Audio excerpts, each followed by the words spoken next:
नमस्कार, PM news में आप सभी दर्शकों का स्वागत है। मैं आपके साथ राजू मिश्रा।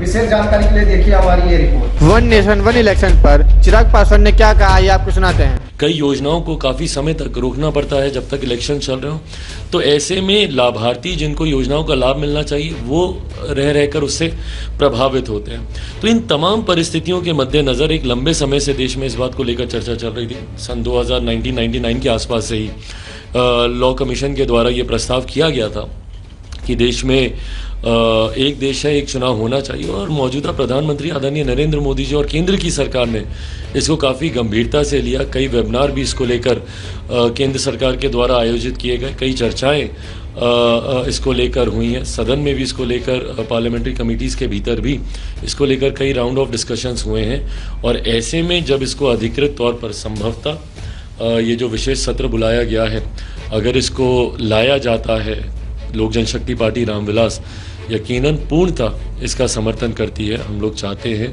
कि वन नेशन वन इलेक्शन को लागू किया जाना चाहिए। यकीनन इसमें कुछ लूप होल्स हैं, कुछ टेक्निकल अड़चनें भी होंगी जिस पे सबको चर्चा करने की ज़रूरत है। कई ऐसी परिस्थितियां भी हैं जिसको पहले से ही हम लोगों को रेक्टिफाई करके चलने की ज़रूरत है। मान लीजिए किसी राज्य में अगर कोई विपक्ष अविश्वास प्रस्ताव लाता है तो उस वक्त क्या होगा, कैसे उस राज्य में। तो इसमें पहले भी लोक जनशक्ति पार्टी ने हम लोगों ने अपना प्रस्ताव दिया था कि अगर ऐसे राज्यों में अगर कोई अविश्वास प्रस्ताव आता है तो वो विधानसभा में ही नो कॉन्फिडेंस मोशन के साथ साथ कॉन्फिडेंस मोशन भी लाया जाए कि मौजूदा सरकार में अगर आपका विश्वास नहीं है तो वैकल्पिक कौन सी सरकार बन सकती है, चुनाव में जाने की बजाय ये निर्णय विधानसभा के भीतर ही लिए जाएं। तो ये प्रस्ताव हम लोग पहले भी हम लोग दे चुके हैं। आने वाले दिनों में जब इसको लेकर चर्चा होगी तो मजबूती से इस प्रस्ताव के पक्ष में लोक जनशक्ति पार्टी रामविलास अपनी बातों को रखने का कहीं। हर चीज़ में सरकार डरी हुई है, प्रधानमंत्री डरे हुए हैं। एक सरकार जो इतनी स्थिर है वो डरी हुई है।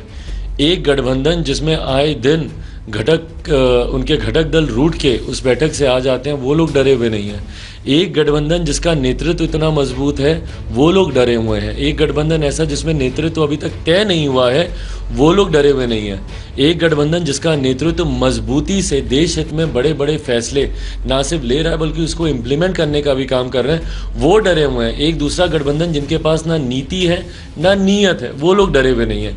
ये कहने की राजनीतिक भाषा बन गया है हर बात में। 2018 में भी इसी तरीके से अविश्वास प्रस्ताव ये लोग भारत की संसद में लेकर आए थे, कहते हुए कि भाई ये सरकार डरी हुई है, हारेगी। क्या हुआ 2019 में?